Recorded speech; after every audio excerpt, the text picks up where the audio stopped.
Olá, tudo bem com vocês? Eu sou a professora Sheila Rodrigues, do componente de Língua Portuguesa. Vamos conhecer o que nós temos para a nossa aula de hoje? Nossa aula de número 7, o objetivo de conhecimento, reconstrução das condições de produção e recepção dos textos e adequação do texto à construção composicional e ao estilo de gênero. Detalhamento, leitura, interpretação e reflexão de textos de divulgação científica. Muito bem, turma. Então, hoje nós vamos estudar sobre os textos sobre divulgação científica. Seguimos aí para a nossa aula.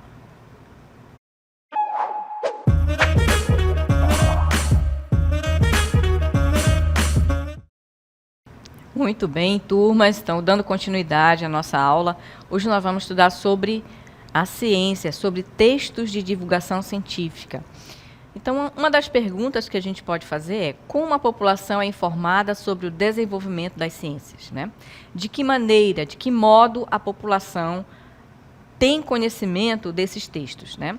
Já que esses textos eles são publicados geralmente pelas universidades, né? Sejam as universidades públicas, as universidades privadas e os centros de pesquisas também, né? Como o IFAM, como o IPADAAN e vários outros centros que fazem aí a pesquisa, né, nos vários campos, né, nas várias áreas da sociedade.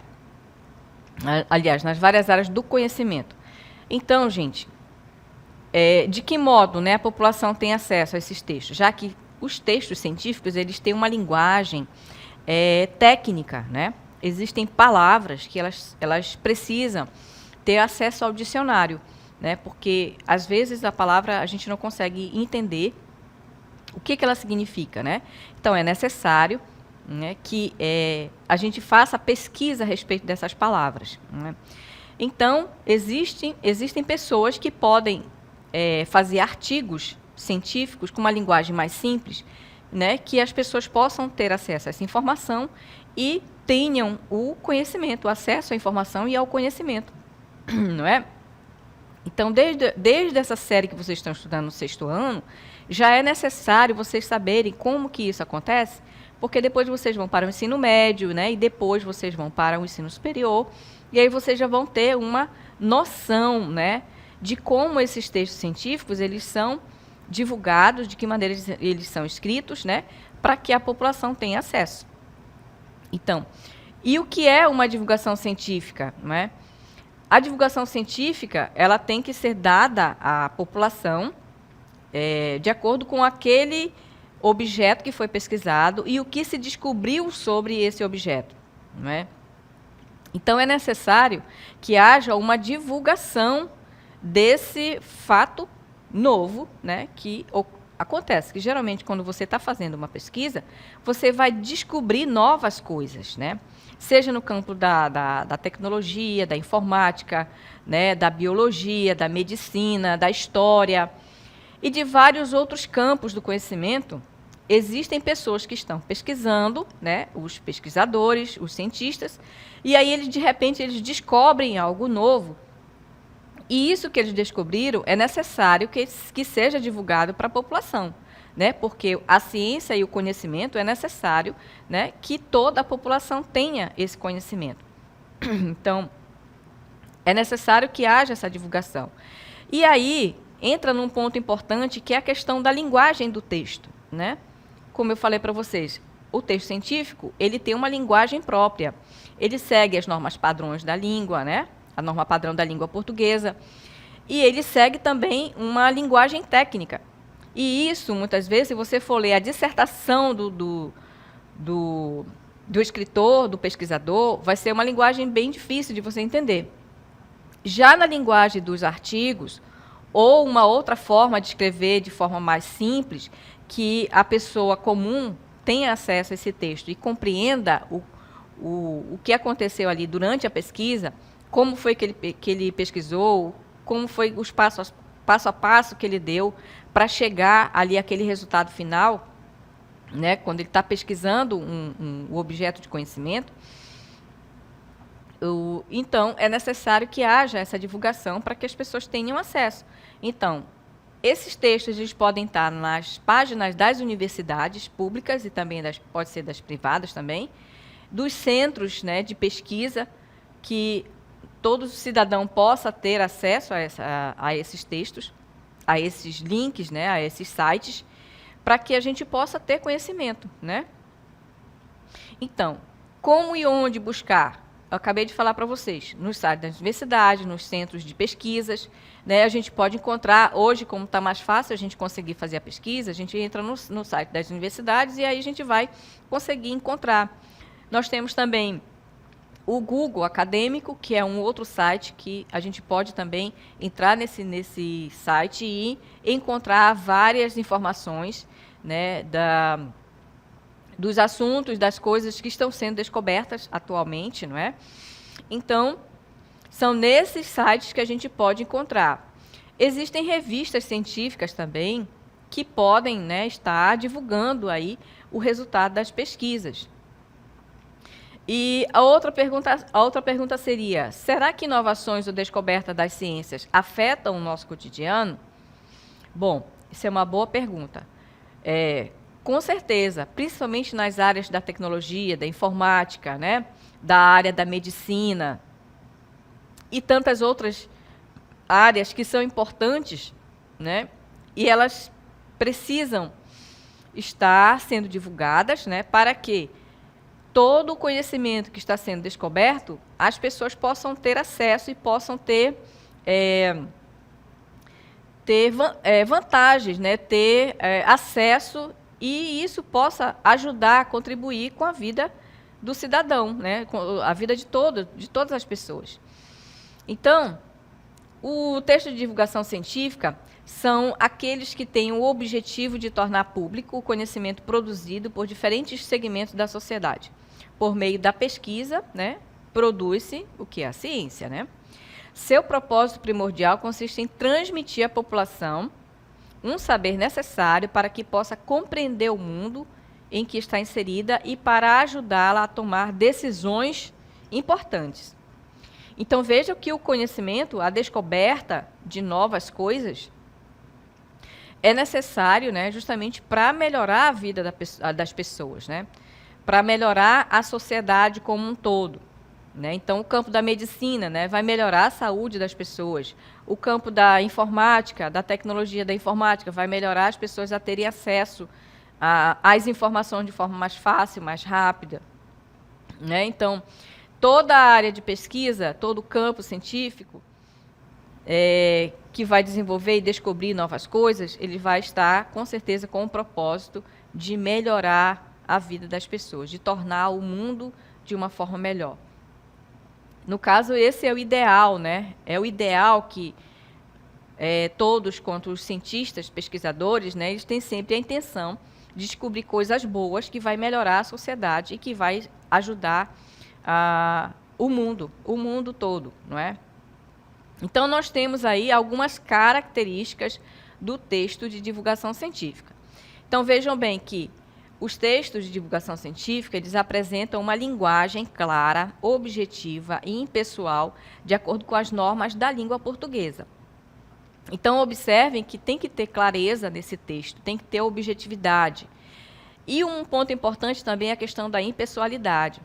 Como faz parte de uma pesquisa, né, que a pessoa escolhe um campo de pesquisa e vai lá, vai fazer a sua pesquisa de acordo com o objeto, né, que ele escolheu para fazer a sua pesquisa. Ele vai observar esse objeto durante um tempo, e a partir dessa observação e dos métodos científicos, ele vai conseguir chegar às respostas, né, das hipóteses que o pesquisador propõe, né, essas hipóteses, e aí ele vai fazer a pesquisa desse objeto, e depois de um tempo ele vai conseguir chegar às respostas dessas hipóteses. Então, ele vai analisar esse objeto de forma impessoal, ou seja, ele não vai estar emitindo a opinião dele a respeito desse objeto. Ele vai analisar de forma crua, de forma real, aquele objeto. Então, a ciência, ela tem como esse objetivo de mostrar tal qual é aquele objeto, como ele se apresenta, como ele se desenvolve, como que ele se realiza na realidade. Então, por isso, o cientista ele tem que se isentar, ele não pode ficar emitindo a opinião pessoal dele daquilo que ele pensa. e sim, ele tem que buscar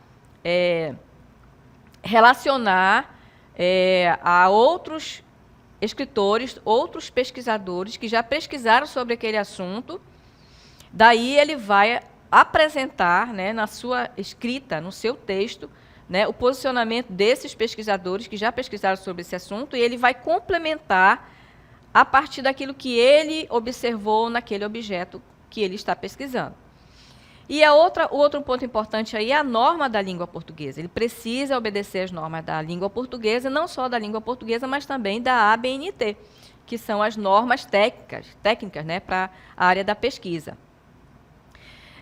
Outra característica são evitadas expressões populares, linguagem coloquial, gírias, figuras de linguagem, como redundância e a ambiguidade. Então, isso aqui é bastante sério. Não pode ter, num texto científico, esse tipo de expressões. Não é? Por quê? Porque trata-se de conhecimento, de ciência. Você vai mostrar a realidade daquele objeto. Então, a linguagem coloquial, a linguagem figurada, por exemplo, ela está mais para o campo da literatura, né? Do poema, de romances, né? Ditados populares, letras de música. Então, a linguagem figurada, por exemplo, ela tem que estar mais nesse campo. No campo científico, tem que estar a linguagem propriamente como está nos dicionários, como está dentro da norma da língua portuguesa. Outro elemento importante aí, como característica da divulgação científica, são escritos por pesquisadores especialistas no assunto, dedicados ao ramo da ciência por meio de métodos científicos. Então, existe aí os pesquisadores, as pessoas que vão para o campo de pesquisa, né, observar, analisar o seu objeto de pesquisa, de acordo com os métodos científicos que são organizados por outros escritores cientistas também, né, que precisa estar dentro desse método para que a pesquisa, né, os resultados da pesquisa seja realmente 100% de realidade, 100% daquilo que ele observou como um ser da realidade, como algo sendo da realidade. Outra característica, os suportes mais utilizados para a divulgação científica, né, desse tipo de texto são as revistas, jornais científicos, livros, plataformas de divulgação científica, pode ser a televisão e também a internet. Então, esses são os suportes pelos quais esse texto científico vai ser divulgado, ele vai ser colocado, vai ser disponibilizado nesses meios para que a população tenha acesso à informação, acesso ao conhecimento. E, além disso, o texto de divulgação científica ele é escrito por um especialista, né, da área ou pelo próprio autor da pesquisa que está sendo divulgada. Então, aqui é importante que esse texto ele vai ser escrito por um pesquisador, por uma pessoa que se dedica a estudar, a pesquisar, a estar ali com aquele objeto pesquisado e que ele, quando for ser divulgado, ele tenha um valor acadêmico, um valor científico. Certo? Então, agora a gente vai mostrar para vocês, né, um pequeno animalzinho e daqui a pouquinho a gente vai voltar. Vamos lá. Muito além dos filmes de terror, animais infectados com micro-organismos parasitas podem perder o controle de seu corpo e viver escravizados e sem vontade própria. Você pode achar que não há nada no mundo real que se assemelhe a essa descrição. Mas a verdade é que seres zumbis podem ser muito mais reais do que você imagina.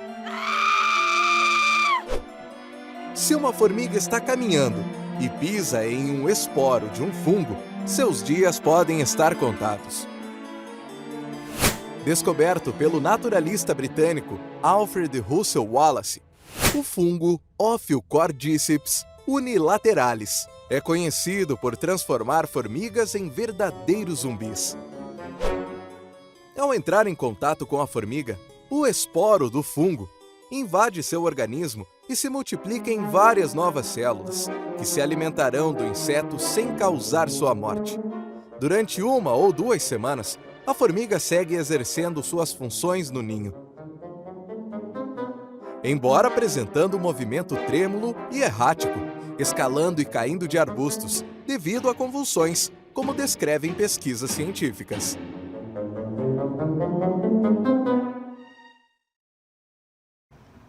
Muito bem, vocês viram aí a animação da formiga zumbi, né, que foi justamente o que os cientistas descobriram. Isso aqui é uma informação real, tá, gente? É resultado de uma pesquisa. Então, essa formiga zumbi, ela está caminhando e pisa em um esporo de fungo, né? Seus dias podem estar contados.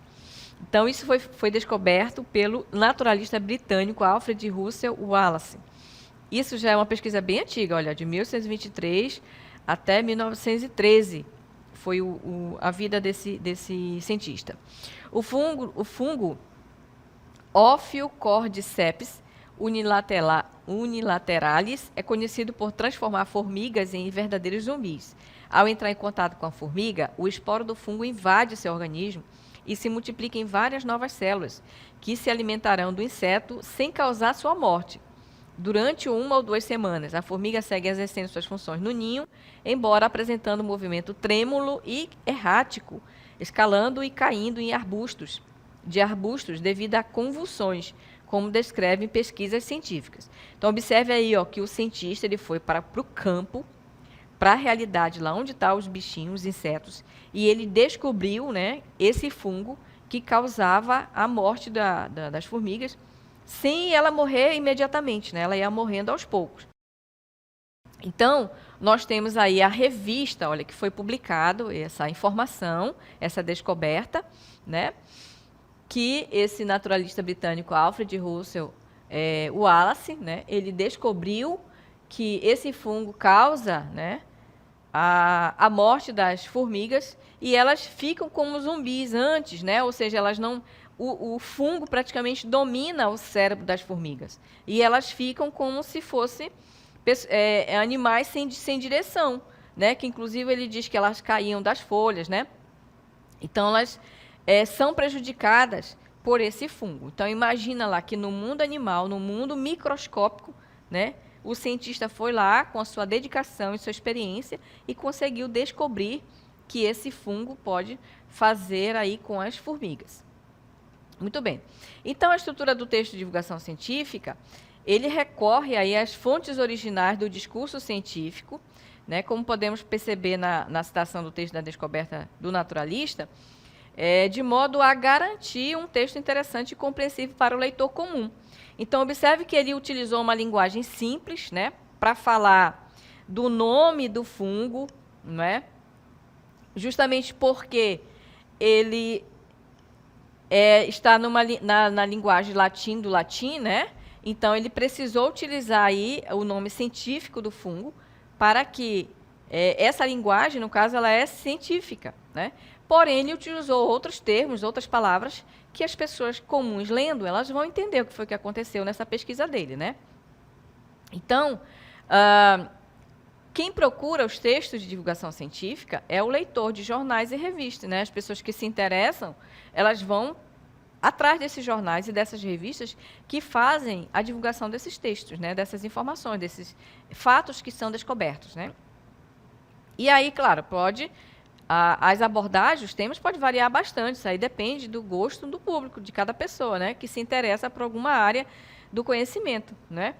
E aí, pode ir de crianças até pessoas adultas que estão na universidade, principalmente, né, vai ter mais a busca, né, por esses textos científicos. Então, nós podemos ter também como exemplo um gráfico, né? O gráfico, ele é um tipo de texto, digamos assim, que ele tem uma linguagem mista aí, né? A linguagem de palavras e imagens. Então, num texto científico, os gráficos eles são importantes. Por quê? Porque eles vão mostrar, né, a quantidade de coisas que foram pesquisadas, de que modo elas se comportaram de um período a outro, né, para dar veracidade na sua pesquisa, na pesquisa, né, da pessoa lá, do pesquisador que está fazendo o seu estudo. Então, os gráficos é um dos elementos importantes que vão estar nos textos científicos, que vão dar esse valor científico. O verbo, a linguagem verbal e não verbal, elas vão estar presentes. né, seja em forma de infográfico, seja em forma de gráficos mesmo, né, que vai estar associando aí a linguagem verbal e a linguagem não verbal, que no caso é a linguagem mista, ou seja, eu vou ter imagem e vou ter palavras também, né?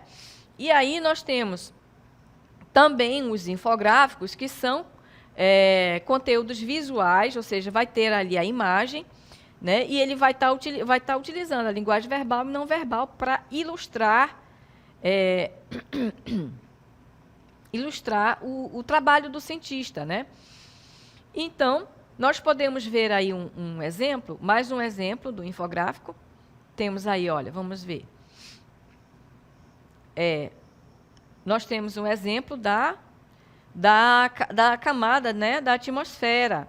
Por exemplo, as pessoas que se dedicam aos estudos da geografia, por exemplo, eles podem utilizar, né, esse infográfico que está mostrando as camadas, né, da atmosfera, com a troposfera, estratosfera, mesosfera, termosfera e a exosfera. Então, essa imagem ela é bem interessante, né? Que aí o cientista, o pesquisador da área de geografia, ele pode utilizar esse infográfico, né, para ilustrar alguma informação que ele quer dar a respeito, né, das camadas da atmosfera. E aí ele vai colocar essa imagem no texto dele, né, e depois ele vai explicar passo a passo o que cada uma dessas camadas da Terra são importantes, não é? E agora a gente vai ter também mais uma animaçãozinha para vocês verem. Vamos ver, então.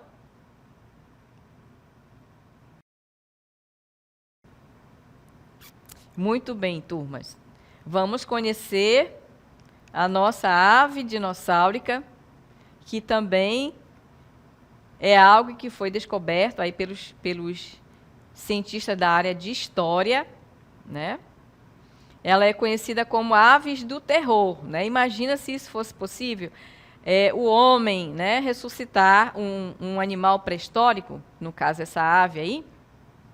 Vamos ver então o que nós temos sobre essa ave, o que foi descoberto sobre ele. Olha, de uma forma simplificada, o Phorus racidae compõe um grupo de aves cujos primeiros representantes foram encontrados em depósitos formados há 60 milhões de anos, bem depois da extinção dos dinossauros não avianos. Observem aí, ocorrida há 66 milhões de anos. Elas viveram até aproximadamente 2,5 milhões de anos atrás. Há quem aponte o surgimento do Istmo do Panamá, uma porção de terra que ligou os continentes da América do Norte e da América do Sul, mais ou menos por volta desse tempo, como o fator principal para a dizimação do grupo, já que possibilitou a migração de outros carnívoros, como cachorros e felinos, do norte para o sul, aumentando a competição na busca por presas. A primeira descrição de uma espécie de ave do terror foi realizada há muito tempo, mas especificamente em 1887 por Florentino Ameghino, em 1854 a 1911, né, que é a data de nascimento dele, importante paleontólogo argentino. Desde então foram encontradas muitas novas espécies, totalizando quase 2 dezenas. Praticamente todas foram encontradas na América do Sul. Então, a descoberta desse animal, olha, liderados por Frederic J. Degrange, da Universidade Nacional de Córdoba, na Argentina, pesquisadores descreveram o mais completo esqueleto de uma ave do terror. O exemplar foi encontrado em rochas formadas há aproximadamente 3,3 milhões de anos na praia de La Estafeta, situada em Mar del Plata, na província de Buenos Aires, costa leste da Argentina. Muito bem. Então, observem que esse é um texto de divulgação científica, né? Eles foram publicados em revistas, nos jornais e sites, né, que funcionam como ponte entre o mundo acadêmico e o científico, e também o público, revelando ao leitor novos estudos e descobertas. Então, observe que esse texto, ele é um texto simples, né? Tem ali a linguagem, né, científica do nome da ave, né, que eles descobriram, porém, ele fala de uma maneira com palavras mais simples para que o leitor, né, o leitor comum, possa ter acesso a essa informação e adquira o conhecimento. Então, observe que eles foram para a área, né, ali, no caso da Terra, né, eles foram pesquisar o fundo da Terra, né?